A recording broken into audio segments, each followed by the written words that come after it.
Bonjour, aujourd'hui 5 décembre 2019,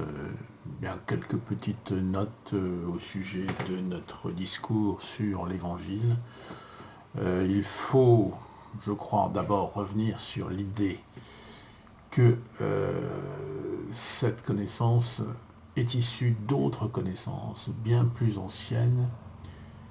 des connaissances d'observation de beaucoup de choses, des connaissances de l'observation du ciel, des impacts des saisons, des impacts de la Lune, et je pense beaucoup d'observations humaines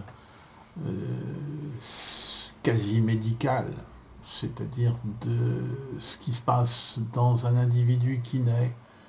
à telle époque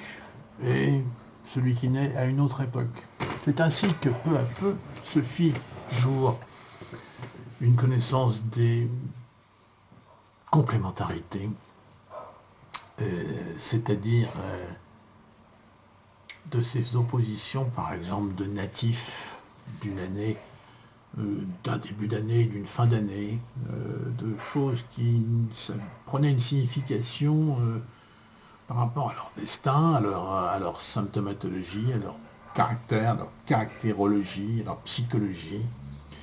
qui peu à peu donnèrent dans cette antiquité profonde, qui peut remonter jusqu'à quasi 10 000 ans, une connaissance vraiment de l'impact et des mutations lunaires mensuelles et des mutations solaires annuelles, et ensuite des phénomènes écliptiques qui divisaient l'année en deux parties bien distinctes. Une partie sous la ligne de l'écliptique et une partie au-dessus de la ligne de l'écliptique. Ensuite, le lien de cette ligne d'écliptique avec des planètes qui revenaient effectivement, comme Saturne tous les 30 ans, comme Jupiter tous les 12 ans, et qui donc donnaient lieu à une connaissance d'observation. C'est vrai que l'Évangile est le fruit simplifié de cette connaissance qui, évidemment,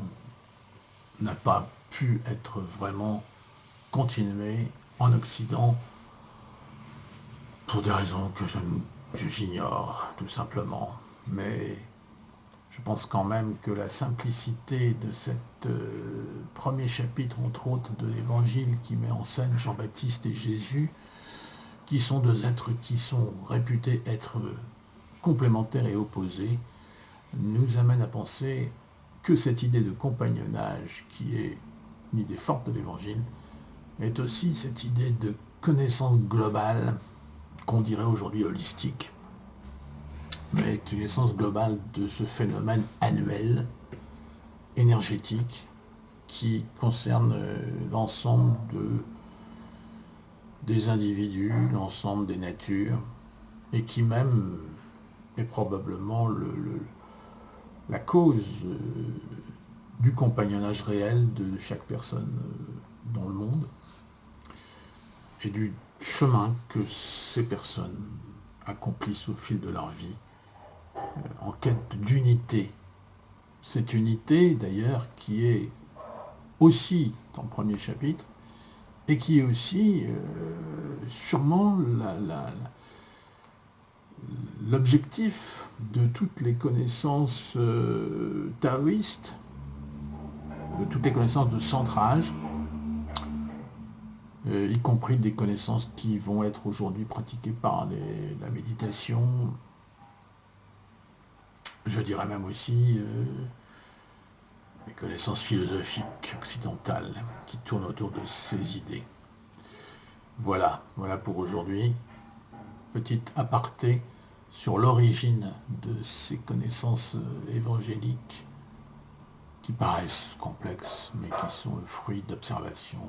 quasi scientifiques et perdues, malheureusement. Merci.